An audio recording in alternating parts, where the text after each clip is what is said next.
நீங்கள் எந்த கேள்வி கேட்பேன்னு தெரியும். சட்டம் என் கையில் சதீஷன் ஆக்டிங் வேறு லெவலில் இருந்தது, செம்மையாக இருந்தது. யதார்த்தமான ஒரு ஆக்டிங் வந்து சதீஷன் இந்த படத்தில் கொடுத்துருக்காரு. எப்போவுமே அவர் வந்து ஏதாவது ஒரு கவுண்டர் அடித்தார்னா பயங்கரமாக சிரிச்சிருவோம். ஏன்னா அந்த மாதிரி ஏதாவது ஒரு சின்ன சின்ன கவுண்டர் அடிச்சுட்டு இருப்பார். இந்த படத்தில் என்னடா இது, அந்த மனுஷன் வந்து டோட்டலாக வேறு மாதிரி இருக்கிறாரு. அதாவது ஒரு காமெடி ஆக்டரை வந்து இப்படி ஒரு படம் பண்ண முடியுமானா பயங்கரமாக வந்து அது வந்து டைரக்டர் வந்து நம்ம சாட்சி அண்ணன் தான் வேறு லெவலில் வந்து சதீஷ் அண்ணன் யூஸ் பண்ணியிருக்காருன்னு தான் சொன்னோம். இந்த படத்தில் நடித்த எல்லாருமே வந்து வேறு லெவலில் பண்ணியிருக்காங்க. ரித்திகா, அதுக்கப்புறம் 2 போலீஸு, அஜய் மாஸ்டர் அண்ணன் எல்லாருமே செம்மையாக பண்ணியிருக்காங்க. பயங்கர சஸ்பென்ஸாக இருந்து பயங்கர ட்விஸ்ட்டாக இருந்தது. Thank you so much. எல்லாரும் தேட்டரில் போய் பாருங்கள். குக்கு வித் கோமாளில் நிறைய பிரச்சனை இருங்க. ஆனால் வந்து குரேஷ்ஜி வந்து ஒரு விஷயம் சொல்லிட்டாரு தெளிவாக, வந்து அவங்க எதுவுமே பிரச்சனை ஆகலைன்ட்டு. ஆனால் இந்த இடத்துல இருந்தீங்க, ஆனால் வந்து நீங்கள் வாயை திறக்க மாட்டேங்குது. நிறைய பேர் சொல்கிறாங்க, கேட்குறாங்க. இல்லைண்ணே, இது நாட்டுக்கு தேவையான முக்கியமான விஷயமே கிடையாது. தேவையில்லாத இது என்னென்னா, உண்மையாக சொல்கிறேன், குக் வித் கோமாளி ஓகே, இவங்க 2 பேரோட பிரச்சனை நாட்டுக்கு தேவையில்லை. அது வந்து தேவையில்லாமல் வந்து ஒருத்தவங்க வந்து பப்ளிஷ் பண்ணி, உண்மையாக சொல்லிட்டோன்னா அவங்க வந்து அதை போட்ட வீடியோவில் சம்பாதிச்சிட்டாங்க. ஒருத்தவங்க வந்து சம்பாதிச்சிட்டு இருக்காங்க, பார்க்குறவங்க நம்ம தான் வந்து ஒன்றுமே இல்லாமல் இருக்கிறோம். அதனால் வந்து நான் சொல்கிறேன், இது முக்கியமான விஷயமே கிடையாது. இது ஒரு சின்ன ஈகோ மேட்ரு தான். இந்த படத்துலேயும் அந்த விஷயம் இருக்குது, ஈகோ தான், அவ்வளோதான். இந்த படத்தை பாருங்கள், தெரியும். எப்பா எதுக்கு நான் ஏதாவது சொம்பு கிம்முன்னு வாங்குறதுக்கா?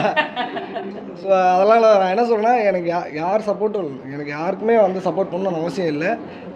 அவங்க வந்து இன்றைக்கி அடிச்சுப்பாங்க, நாளைக்கு சேர்ந்துப்பாங்க. அப்போ வந்து நம்ம தான் வந்து முட்டலாக இருக்கணும். அதனால் வேணாம், அதை பற்றி நம்ம பேசிக்கிறோம். ஆனால் இது அவங்களோட டிஆர்பிக்காக பண்ணுறாங்க வேணால் சொல்லலாம்.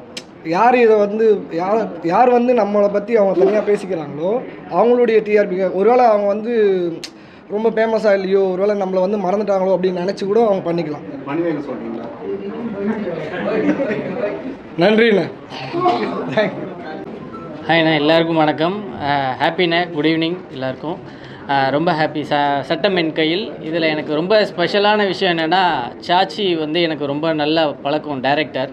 ஏன்னா சிக்ஸர் படத்தில் அவர் கூட நான் உட்காந்து நிறைய ஒர்க் பண்ணியிருக்கேன், அவர்கிட்டேருந்து நிறைய கற்றுருக்கேன். சிக்ஸரில் வந்து ஒரு பயங்கரமான ஸ்க்ரீன் ப்ளே இருக்கும். அதுக்கப்புறம் இன்றைக்கி சட்டம் என் கையில் பார்க்கும்போது இந்த ஒரு காமெடி ஜானர்லேருந்து அப்படியே வேறு ஒரு த்ரில்லிங்காக இந்த மாதிரி ஒரு ஸ்க்ரீன் ப்ளே பண்ண முடியுமான்றதை நான் எதிர்பார்த்து வரல. அந்த எதிர்பார்ப்பை வந்து நான் ஒரு எதிர்பார்ப்பு வச்சுருந்தேன், அதை தாண்டிய ஒரு டேரக்டர் கொடுத்துருக்காரு. நான் இன்றைக்கி முழுக்க ஃபுல்லாமே டேரக்டர் பற்றி தான் நிறையா சொல்ல வேண்டியதாக இருக்குது. ஏன்னா அந்தளவுக்கு ஒரு மாதிரி அந்த எக்ஸ்பெக்டேஷனை சாட்டிஸ்ஃபை பண்ணியிருக்காரு. எந்த ஒரு இடத்துலையுமே ஃபோன் எடுத்து பார்க்கணுன்னு நமக்கு தோணலை. எந்த இடத்துலையும் எப்போ பிரேக் விடுவாங்க, வெளில போய் டீ சாப்பிட்ணும் அப்படின்ற மாதிரிலாம் தோணலை.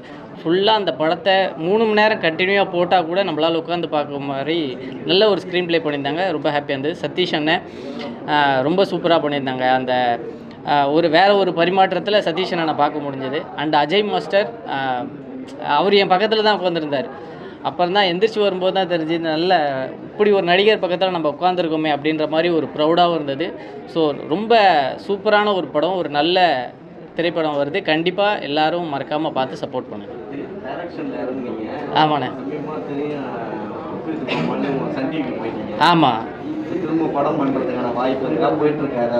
ஆமாண்ணே, கண்டிப்பாக வாய்ப்பு எப்போ வேணாலும் வரும். அதுக்காக நம்ம எப்போவுமே எதிர்பார்த்தே இருக்கணும். அதனால் எப்போ வாய்ப்பு வந்தாலும் எப்போவுமே வெயிட்டிங் தான். கண்டிப்பாக பண்ணுவோம். கரெக்டாக ஒரு சூப்பரான படத்தை கொடுத்துட்டு இதே மாதிரி ஒரு ப்ரெஸ் மீட்டில் அப்போ அண்ணனோட கேள்விக்கு இதே மாதிரி பதில் சொல்லுவேன். தேங்க்யூ. அதை இதுக்கு மேலேயுமா ஒரு யூடியூப் சேனலில் கவர் பண்ண முடியும்? போதுண்ணே, வந்த வரைக்கும் போதும். Thank you so much. நன்றி.